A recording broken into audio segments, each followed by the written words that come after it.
That's the greatest death you'll ever die. When you decide, I am going to put my soul to death for the sake of the Lord. I'm going to put my will to death for the sake of the Lord. That's a hard person to kill, right? That son of a gun's got more lives than a cat. He'll keep trying to rear his head up. Let me tell you this about the sanctification part with Jesus.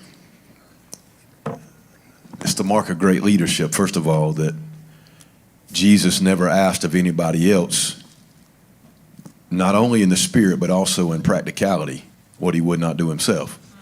So when he says, I've sanctified myself, and he talks about being set apart, he was set apart by heaven down from his call. But where did he really get set apart? He set himself apart from a place of baptism when he went into the wilderness. Yeah. That's where the setting apart. He's just Jesus for 30 years. He's just Jesus doing the same old thing that everybody else did. There were a lot of carpenters just like him. Could do the same thing, could walk the same, could build the same table, could build the same chair, could function in the same gift to that point that he could function in, and yet not be spiritual at all, right? But he comes into a place in his life of a greater call, a greater demand of God. He has to answer it. He's not forced to do it. He has to answer it, which brings him into the reality of humanity, that Jesus was not forced to do anything. Jesus had the same proclivity to sin that you and I do. But he confronted that in his humanity through the relationship with his divinity and continue to obey. And so you see him come out of that baptism and is led by the Spirit, but he has to respond in obedience to the Spirit to go into a wilderness. That's where the sanctification is happening. You will not be sanctified without a wilderness. And what I mean by that is, doesn't mean that it's just a trial season. Trial seasons certainly do. But you will be sanctified by your alone time with God. If we're looking at it just in the practicality of our everyday, that's where you become sanctified and set apart. Is not that I can preach better, hold a mic different, sing on a different key or whatever else than anybody else. It's that I know how to get alone with God and cry out to him and be present with him and surrender myself, because he spent 40 days fasting and totally eliminating himself in order that the fullness of the power of God may be able to identify him as being sanctified, right? And so he wasn't willing. He gave himself over to being set apart. He set an example by, this is what being set apart looks like. It doesn't come without a wilderness.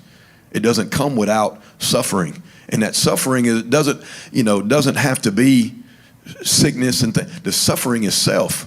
There's no greater death you'll face than you dying. Right. And I'm not talking about in your flesh, I'm talking about in your soul. Right. That's the greatest death you'll ever die, is when you decide, I am going to put my soul to death for the sake of the Lord. I'm going to put my will to death for the sake of the Lord. That's a hard person to kill, right? That son of a gun's got more lives than a cat. He'll keep trying to rear his head up. He'll pop up 8 times. You thought you had it under the blood. He comes up again. No, this is what I want, Jack. And you having to put that son of a gun to death again, right? It's like the zombie apocalypse going on inside of your own body. I mean, but he sets the example. 40 days of fasting in the wilderness. I mean, let's think about this for a minute. 40 days of fast. So he's already subjected himself to just eliminating his desires and his will. And then we think he was tempted during that. He was tempted after that. He'd already subjected himself to 40 days of his own suffering of killing Jesus off, that Christ may reign. And then here comes the enemy. Well, we're going to really find out if you're going to be set apart, right?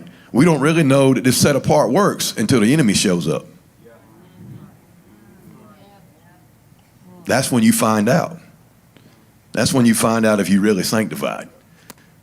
Okay, I can go through the 3-day fast. I don't mean a whole lot. Yeah, but did it produce something? And you don't know that it produced something until you're confronted with the very devil you were sent to destroy. And so we see his willingness to set that example. It's things like that that gave him the wherewithal to be able to say, follow me. Because I'm not going to just tell you how to do it. I'm going to live it in front of you.